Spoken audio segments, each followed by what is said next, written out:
jalur roller. Nah, jalur roller ini adalah yang krusial sebenarnya. Ini apalagi udah menggunakan SU standalone ya, yang RPM-nya udah dibuka nih. Kalau standar pabrik kan 9.000 RPM atau 9.500 sudah di limit kan.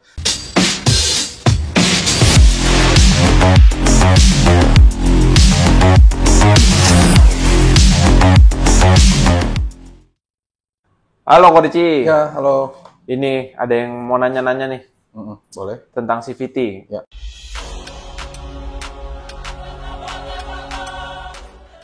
CVT itu loh Continuous Variable Transmission.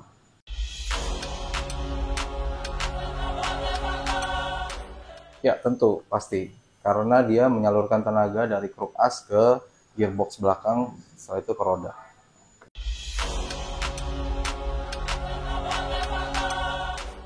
Nah, ini banyak banget dan juga saya juga sering dengar ya, ada yang mesti di itu ini ya, banyak sih benernya ya. Tapi yang paling krusial adalah ini puli depan. Nah, puli depan itu dia memiliki derajat juga. Nah, tapi derajat ini sebenarnya itu harus mengikuti derajatnya si V-belt ya. V-belt motor X, NMAX atau yang lain mungkin berbeda-beda ya. Ada yang 13,8, ada yang 14,5. Nah, biasanya kalau Honda itu sekitar 14-an, 14 ke atas. Nah, tapi kalau yang si NMAX Aerox itu 13,8. Ya, banyak sih yang modif derajat itu karena mungkin udah kemakan juga jalurnya dia. Jadi naik turunnya si V-belt itu jadi nggak responsif. Nah, yang krusial lagi adalah sebenarnya di bagian puli, ada bagian belakangnya ini adalah namanya jalur roller. Nah, jalur roller ini adalah yang krusial sebenarnya. Ini yang paling penting sih sebenarnya dalam setting CVT itu.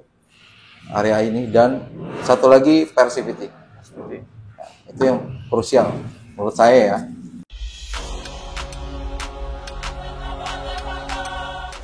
Nah, untuk teknisnya itu harus di atas mesin dyno.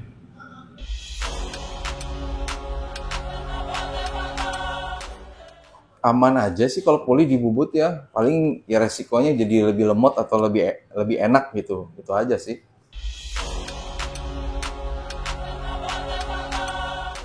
Oke, saya kasih analogi ya misalnya. Sama halnya seperti motor transmisi.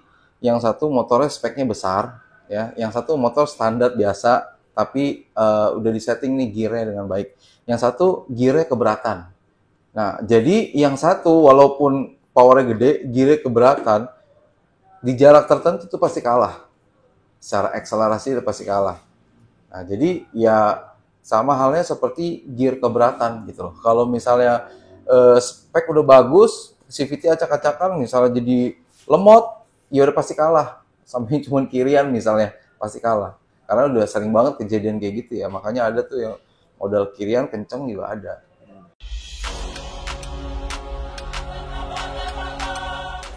Kendalanya sih biasanya ya selip.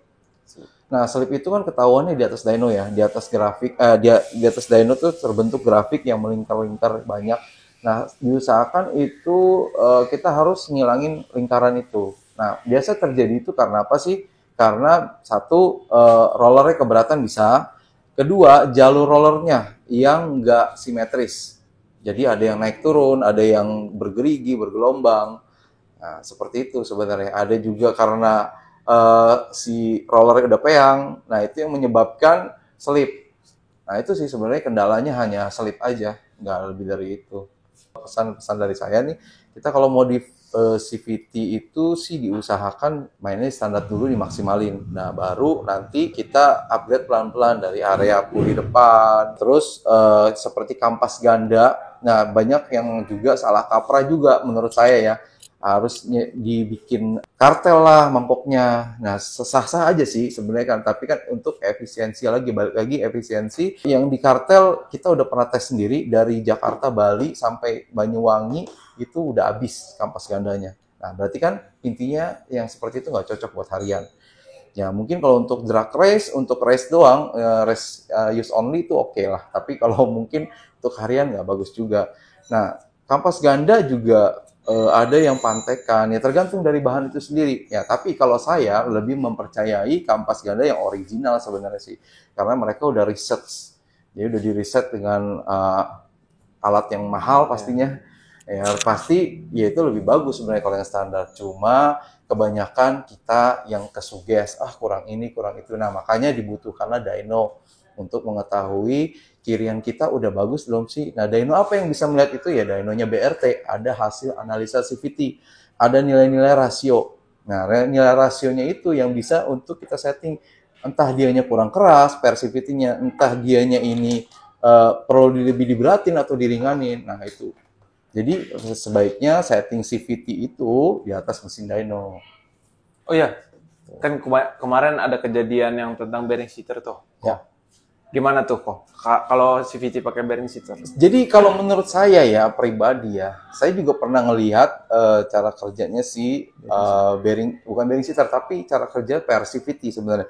Nah per CVT itu sebenarnya di dalam tuh nggak muter sebenarnya, dia tuh tetap stadium. Nah yang muter sebenarnya kan dia ada pin 3 pin itu sebenarnya dia cuma hanya ke kiri ke kanan seberapa derajat doang gitu loh. Nah itu nggak muter. Nah kebanyakan pada pakai bearing seater tujuannya sebenarnya hanya lebih bikin si pernya itu menjadi lebih keras. Sama ibaratnya kalau orang zaman dulu suka ganjel per kopling, ganjel per klep, jadi kan dia lebih tinggi lebih naik posisinya jadi lebih keras. Nah tapi mungkin kesalahannya apa lagi ya? Kalau yang saya lihat itu biasanya bearing seater tidak diimbangi juga sama rumah tatakannya. Jadi dia udah ngelewat batas. Si per ini saat dia lagi ngepres, dia ini melejit ke kiri ke kanan. Jadi ini ada juga kalau bukan per BRT ya, biasanya dia itu pas ditekan gitu dia meletot ke kiri ke kanan. Nah ini yang bikin si pernya ini juga pecah, hancur gitu. Nah bearing seater kalau menurut saya sih karena udah sangat banyak ya pengalaman seperti itu ya, sebenarnya itu udah terjadi lama dan baru-baru terjadi ini karena semakin banyak orang yang pengen pakai bearing seater. Jadi ya mungkin baru kelihatan kurangnya di situ sih sebenarnya. Nah sebenarnya juga jangan diganjel-ganjel juga. Saya pernah lihat juga ada juga diganjel pakai pakai apa? Ring piston. Nah itu yang bikin si per ini nggak bisa muter dalam ngepres yang bagus ya. Jadi dia melejit juga gitu. Dan nggak tahan RPM tinggi. Dan juga satu lagi pesan buat teman-teman, kalau memang motor matic itu nggak boleh dari keadaan standar itu kita bejek, apalagi yang udah menggunakan SU standalone ya, yang RPM-nya udah dibuka nih. Kalau standar pabrik kan 9.000 RPM atau 9.500 sudah dilimit kan. Nah itu nggak terlalu bahaya deh. Nah tapi kalau udah sampai 11.000 kita geber di tempat itu bahaya banget. Karena itu ada momen inersia di situ. Jadi si per ini dan kampas ganda itu semakin putarannya kencang, dia semakin mau meledakkan diri. Nah, butuh beban. Nah, beban apa? Beban traksi ban ke aspal, bobot orang, angin segala macam. Nah, sehingga membuat si CVT ini bekerja seharusnya. Nah, kalau sampai 12.000 tanpa beban, saya berani jamin itu bakal hancur. Walaupun nggak pakai bearing seater juga ya, itu bakal juga pecah. Yang pecah adalah mangkok dulu, mangkok kampas ganda. Karena dia menahan si sentrifugalnya si kampas ganda itu seberapa kuat. Kan kita lihat cuma ada las-lasan berapa titik doang ya. Nah itulah sebenarnya. Oke, sahabat motori, jangan lupa like, komen, dan subscribe channel ini ya. Dukung kami terus untuk mengembangkan channel Motori My Bikers. Thank you guys.